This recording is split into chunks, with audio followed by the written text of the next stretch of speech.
Je vous propose une discussion sur le livre de la sagesse, dont nous avons lu une partie précédemment. Alors, dans les Bibles protestantes, vous savez que ce livre fait partie des 6 livres qui ont été retirés de la Bible.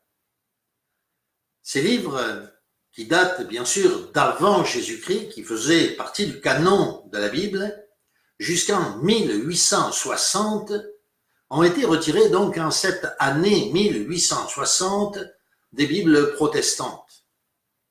On est en droit de se demander tout d'abord pourquoi il a fallu tant de temps, plus de 1000 ans et loin au-delà, pour se rendre compte que ces livres étaient apocryphes. La réalité est que ces Bibles, ces livres, ces 6 livres, ne font pas du tout partie des livres apocryphes. Bien sûr, il y a des livres apocryphes, et nous les connaissons depuis le début de l'ère chrétienne, écrits par des hérétiques, comme l'évangile de Judas, l'évangile de Pierre, et d'autres livres comme ceux-ci dont nous savons, dont toutes les églises du monde savent pertinemment que ce sont des livres apocryphes. Mais ces 6 livres, dont fait partie le livre de la sagesse, faisaient partie du canon de l'écriture. Au début, les protestants les ont appelés deutérocanoniques, c'est-à-dire le 2e canon de la Bible, un canon un petit peu moins important. Aujourd'hui, les protestants les appellent carrément apocryphes.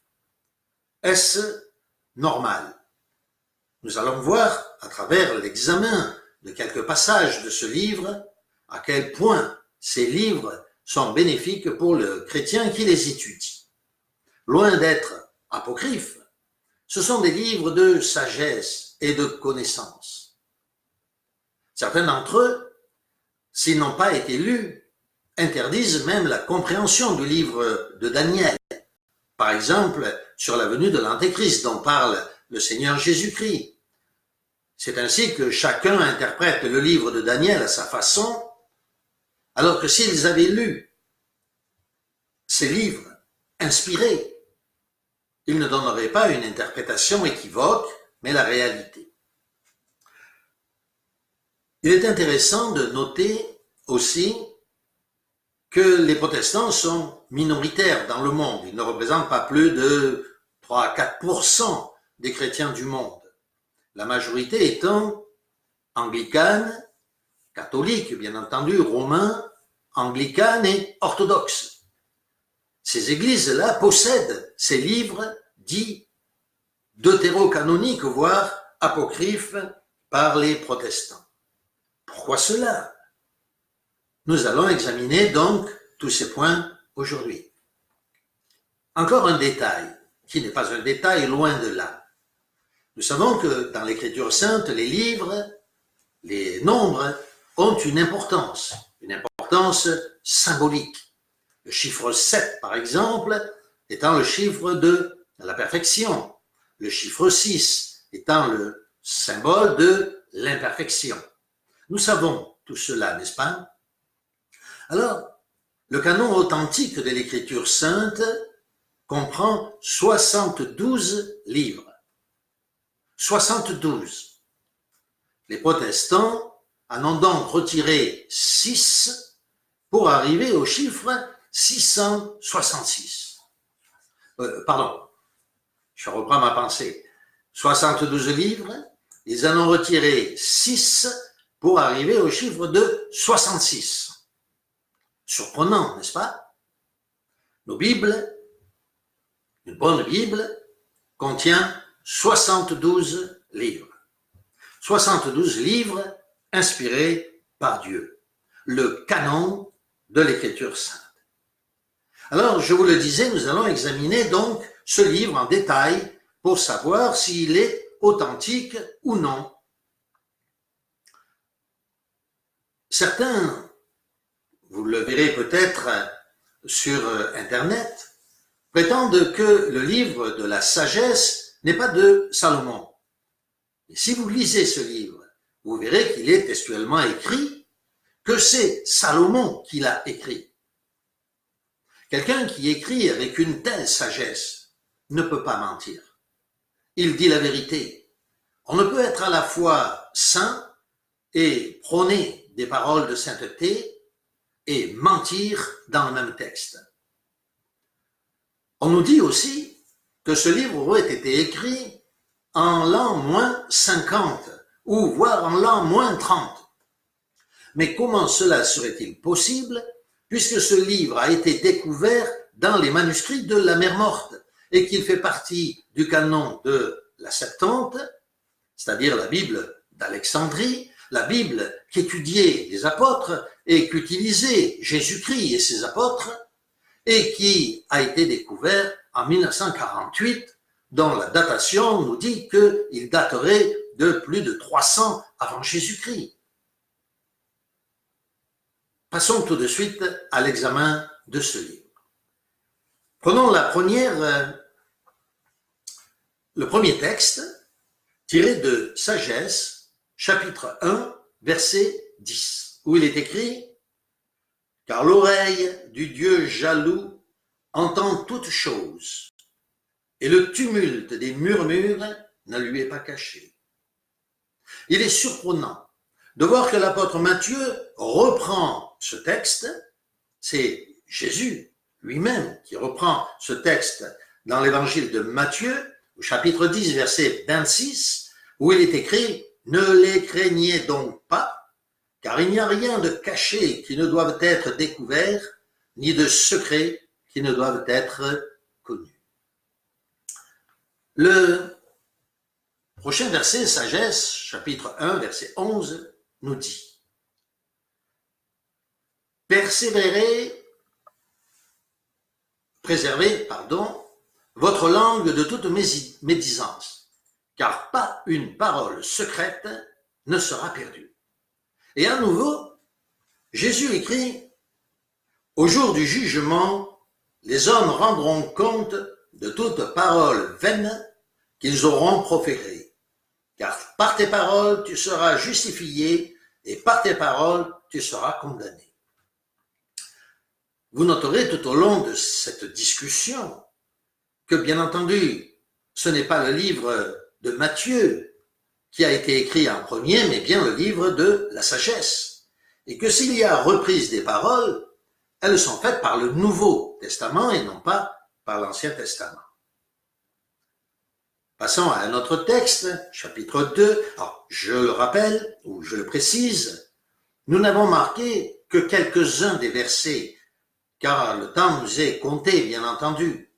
Il est évident qu'il y a des dizaines d'autres versets que nous n'avons pas pu vous présenter. Sagesse 2, donc, versets 6 à 7. « Venez donc et jouissons des biens présents, disent bien sûr les païens. Hâtons-nous d'user de la créature pendant notre jeunesse. Enivrons-nous de parfums et de vins délicieux et ne laissons pas passer la fleur de la saison. » Ce texte, repris à la fois par Luc et à la fois par Corinthiens. Luc, chapitre 17, nous dit, c'est Jésus encore qui parle, « Les hommes mangeaient, buvaient et se mariaient leurs enfants, jusqu'au jour où Noé entra dans l'arche et le déluge vint et les filles tous périrent. » Il y a encore plus de précision ou d'approche dans 1 Corinthiens 15. « Si les morts ne ressuscitent pas, mangeons et buvons, comme le dit bien sûr le livre de la sagesse, car demain nous mourrons. » Sagesse 2.9. Que nul de nous ne soit privé de nos fiertés. Alors vous pourrez faire directement le rapport avec ces manifestations d'homosexuels dans les rues de nos jours, les fiertés.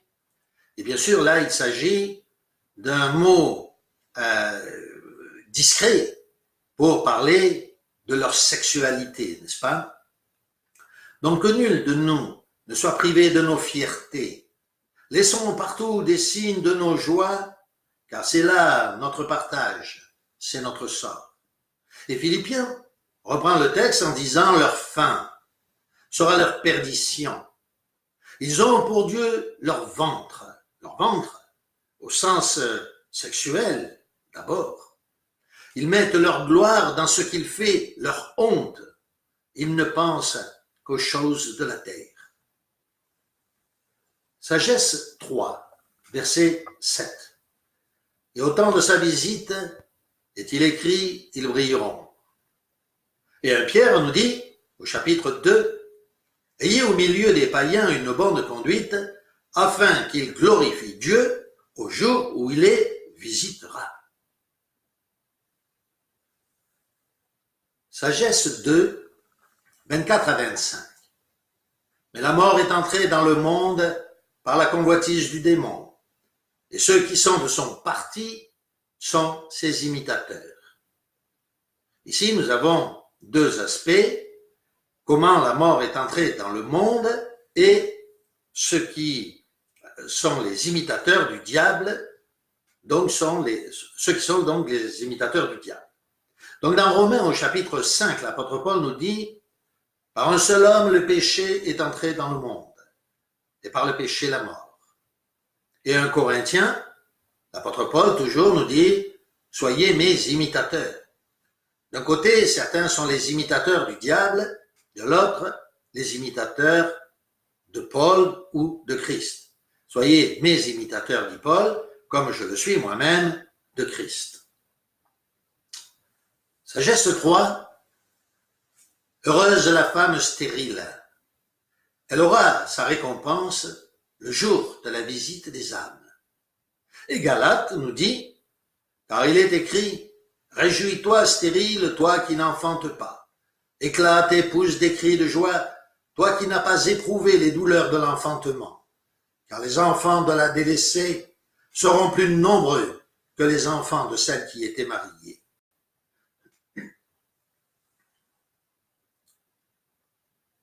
J'espère, vous aurez peut-être du mal à voir le texte écrit plus petit sur Sagesse 5. Je vous en fais la lecture. Alors le juste, il est évident qu'il s'agit ici du juste en général, mais aussi prophétiquement du juste qui allait venir. Si vous relisez personnellement le livre de la sagesse, qui amène une si grande sagesse spirituelle et non humaine ou profane, vous verrez que chaque fois qu'il est question du juste, il est question de celui qui doit venir, à savoir Jésus-Christ. Alors le juste se placera avec confiance en face de ceux qui l'auront opprimé. À son aspect, ils seront troublés, pleins de crainte, stupéfaits de son salut inespéré. Ils se diront avec remords, gémissement, dans l'angoisse de leur esprit, voilà donc celui que nous tenions autrefois en dérision et en opprobre, insensé. Nous imputions à vie, sa vie à la folie, sa mort au déshonneur. Comment a-t-il été compté parmi les fils de Dieu? Comment son héritage est-il avec les saints? Nous nous sommes donc écartés de la voie de la vérité. La lumière de la justice ne nous a pas éclairés et le soleil ne s'est pas levé sur nous. Dans l'évangile de Jean, au chapitre 19, verset 37, il est dit, et ailleurs, l'Écriture dit encore, ils verront celui qu'ils ont percé. Vous pourrez aussi examiner les livres de Révélation de Jean, de Luc, sur ces questions. Si vous connaissez l'Écriture sainte, vous savez que ces textes sont repris de très nombreuses fois, de façon différente dans l'Écriture sainte, sur celui qui a été accusé, sur celui qui a été blasphémé et qui se tient devant eux maintenant, dans la gloire et dans l'honneur, pour leur déshonneur à eux. Sagesse 5, versets 18 à 19. Pour cuirasse, il revêtira, le juste bien sûr, pour cuirasse, il revêtira la justice, et pour casque, il se ceindra de l'intégrité de son jugement. Il aura la sainteté pour bouclier invincible. Et si nous prenons le livre, la lettre de l'apôtre Paul aux Éphésiens, écrite beaucoup plus tard, bien sûr, il est écrit: tenez donc ferme, ayez à vos reins la vérité pour ceinture, revêtez la cuirasse de la justice, mettez pour chaussure à vos pieds le zèle que donne l'évangile de paix. Prenez le bouclier de la foi, prenez aussi le casque du salut, l'épée de l'esprit, qui est la parole de Dieu.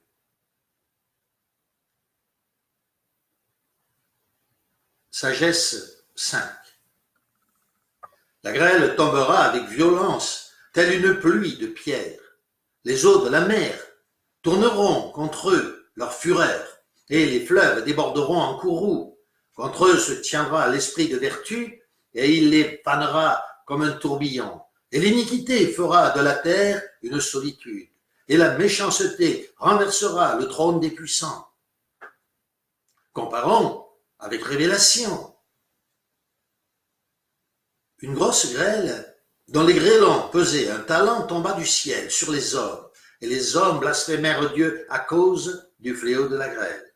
Et Jésus lui-même, qui dit en Matthieu: il a son vent à la main, il nettoiera son air, il brûlera la paille dans un feu qui ne s'éteint pas. Nous avons cité ici quelques textes. Nous ne pouvons pas tous les citer ce matin et nous allons passer directement à Sagesse 6, verset 18. L'amour de la sagesse, c'est l'observance de ses lois. Que nous dit l'apôtre Jean lui-même dans 1 Jean chapitre 5, verset 3, « Car l'amour de Dieu consiste en effet à garder ses commandements. » Sagesse 8, verset 13, nous dit par elle: « J'aurai l'immortalité. » L'évangile de Jean, chapitre 6, Jésus nous dit que si nous mangeons la manne, et il parle de la même chose, bien sûr, de la sagesse, qui elle aussi parle de la manne, eh bien nous aurons l'immortalité. Dans Sagesse 9, Dieu de mes pères, Seigneur, qui par ta parole ou à travers ta parole a créé toutes choses. Et Jean chapitre 1, verset 1, que nous connaissons bien, nous dit: « La parole était le principe de toutes choses, et la parole émanait de Dieu, et Dieu était la parole. » Celle-ci était le principe émanant de Dieu, c'est-à-dire la cause de la création de toutes choses. Toutes choses ont été faites par elle, et rien de ce qui a été fait n'a été fait sans elle.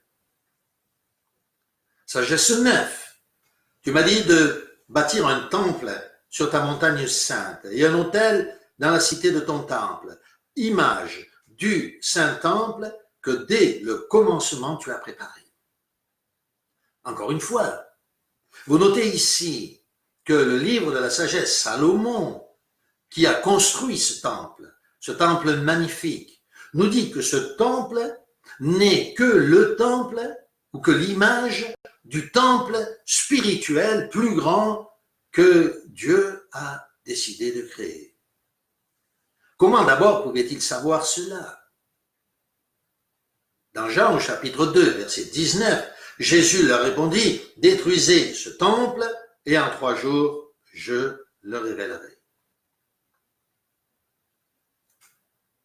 Sagesse 9. Nous avançons un peu. Sagesse 9, verset 13. « Car quel homme connaît le conseil de Dieu? Qui comprend ce que veut le Seigneur? » Romains chapitre 11. « Car qui a connu la pensée du Seigneur? Ou qui a été son conseiller? » Nous pourrions citer ainsi de très nombreux textes. Nous passons directement à Sagesse 14. Chapitre 14, donc versets 6 à 7. « Le bois par lequel justice est faite est béni. » Wow, quand on y réfléchit. Le bois par lequel justice est faite, la croix, tout comme l'arche de Noé, est béni. Et Colossiens nous dit: il a dépouillé les dominations et les autorités et les a livrées publiquement en spectacle, en triomphant d'elles par la croix. Il y a de nombreux textes, bien sûr, nous pouvons ajouter 1 Corinthiens, chapitre 1er, Galates et bien d'autres textes encore. Passons à Sagesse, chapitre 16, verset 13. Car tu as pouvoir de vie et de mort. Tu conduis aux portes du séjour des morts et tu en ramènes. Salomon ici nous parle de la sagesse, c'est-à-dire l'image de Jésus-Christ conduit par le Saint-Esprit. C'est cela d'ailleurs, tout le secret du livre de la sagesse. C'est que la sagesse y est personnifiée, image de Jésus-Christ, image du Saint-Esprit qui va le conduire. Et donc dans ce livre de la sagesse, dans ce passage, il est dit que la sagesse, c'est-à-dire Jésus, conduit aux portes du séjour des morts et en ramène, et qu'il possède le pouvoir de vie et de mort. Et que nous dit l'apôtre Paul? Il nous dit, c'est pourquoi il est dit, étant monté en haut, il a amené des captifs, il a fait des dons aux hommes. Or, que signifie il est monté, sinon qu'il est aussi descendu dans les régions inférieures de la terre. Nous allons aller tout de suite, nous allons arrêter l'examen des comparaisons qui pourraient être, nous l'avons dit, si nombreuses ou des reprises par le Nouveau Testament des textes du livre de la sagesse, écrit par Salomon. Mais je voudrais attirer maintenant votre attention toute particulière sur la sagesse au chapitre 2. Alors nous allons revenir en arrière. Si vous avez une Bible qui comprend ce livre, n'hésitez pas à revenir au chapitre 2 de la sagesse. Et je voudrais vous montrer comment ce livre est prophétique et rempli d'Esprit Saint. Tout comme David et ses écrits étaient remplis du Saint-Esprit, de la même manière, Salomon, au début de sa vie, tout au moins, non pas à la fin, je veux dire, était rempli du Saint-Esprit et de prophétie. Donc, sagesse 2, à partir du verset 12. Écoutez bien. Nous l'avons lu tout à l'heure. Il est question ici de ces hommes pervers et mauvais qui veulent tendre un piège aux justes. Il est question, bien entendu, nous allons le comprendre à travers cette lecture, des pharisiens. C'est le raisonnement des pharisiens contre Jésus-Christ lui-même. Si vous écoutez bien, vous allez discerner à travers cette lecture Jésus-Christ. Nous sommes, nous le rappelons, des centaines d'années, c'est-à-dire à l'époque de Salomon, pratiquement 1000 ans avant que Jésus-Christ ne vienne, pour ne pas dire d'ailleurs plus de 1000 ans. Tendons des pièges aux justes, car il nous est important. Il est contraire à nos œuvres, il nous reproche nos manquements à la loi, n'est-ce pas tout ce que faisait Jésus-Christ? Il nous diffame en décriant notre conduite, il assure qu'il a la connaissance de Dieu, et notez bien, et il se nomme le Fils de Dieu. Mais comment Salomon pouvait-il savoir cela? Il est pour nous un blâme vivant de nos pensées. Il nous est odieux, même à voir, parce que sa vie n'est pas comme celle des autres et que ses sentiers sont différents. Nous sommes estimés par lui de mauvais aloi et il se détourne de nos voies comme de choses impures. Il déclare « Heureuse la fin du juste » et il se glorifie, notez bien, et il se glorifie d'avoir Dieu pour Père. Voyons s'il y a quelque vérité dans ces paroles. Éprouvons les choses par sa fin, comment dit, par sa mort. Car si le juste est fils de Dieu, Dieu le protégera et le tirera des mains de ses adversaires. Rappelons-nous ce que disaient les pharisiens, s'il est fils de Dieu, qu'il descende de la croix. Interrogeons-le dans l'outrage et la torture, afin que nous connaissions sa douceur et que nous jugions de sa patience. N'est-ce pas là une prophétie tout à fait extraordinaire sur le Christ lui-même? Comment Salomon pouvait-il connaître ces choses? Lisons l'évangile de Luc au chapitre 11. Quand il fut sorti de là, les scribes et les pharisiens commencèrent à le presser, donc à Jésus-Christ, violemment, et à le faire parler sur beaucoup de choses, lui tendant des pièges pour surprendre quelques paroles sorties de sa bouche. Et dans Marc, au chapitre 27, verset 39 et suivant, il est dit, les passants l'injuriaient et secouaient la tête en disant, « Toi qui détruis le temple et qui le rebâtis en 3 jours, sauve-toi toi-même. Si tu es fils de Dieu, descends de la croix. » Les principaux prêtres, avec les scribes et les anciens, se moquaient aussi de lui et disaient, « Il a sauvé les autres et il ne peut se sauver lui-même. S'il est roi d'Israël qui descende de la croix, et nous croirons en lui. Il s'est confié en Dieu, que Dieu le délivre maintenant s'il l'aime, car il a dit, je suis fils de Dieu. » Voyez ce livre, écrit par Salomon, ce livre de la sagesse, est un livre tout à fait extraordinaire, à la fois prophétique, et nous avons remarqué tout au long de cet exposé, combien de fois le Nouveau Testament, mais nous n'avons pas parlé des reprises du Nouveau Testament. Beaucoup d'auteurs après lui reprennent presque trait pour trait, mot pour mot, les paroles de ce livre extraordinaire de la sagesse. Pourquoi ce livre a-t-il donc été retiré des livres des protestants? Nous notons que ce n'est pas les catholiques, les orthodoxes ou autres, ou d'autres églises protestantes qui ont gardé ces livres d'ailleurs, car toutes les églises protestantes n'ont pas retiré le livre de la sagesse, ces 6 livres du canon biblique. Non, non, loin de là. Pourquoi donc l'avoir retiré? Car, je le répète, ce n'est pas les catholiques, les orthodoxes, les protestants et les autres qui ont supprimé, ou qui ont ajouté plutôt ce livre. Ce sont les protestants qui l'ont retiré. Le canon biblique était fixé et les protestants de Genève, ça a commencé avec les protestants de Genève en 1862, qui ont retiré ce livre. Alors que la parole de Dieu nous dit, celui qui aura ajouté ou retranché une parole, ne serait-ce qu'une parole, là, un livre. 6 livres retirés de l'Écriture sainte. Pourquoi ont-ils retiré ces livres? Parce qu'ils ne comprenaient pas tout le sens symbolique caché dans ce livre de la sagesse. Toute la sagesse contenue dans ce livre de Salomon. Une sagesse toute pratique qui, si nous l'appliquons, nous permet dans notre vie de vivre réellement en chrétien, rempli de sagesse, un homme de maturité, qui évite les faux pas.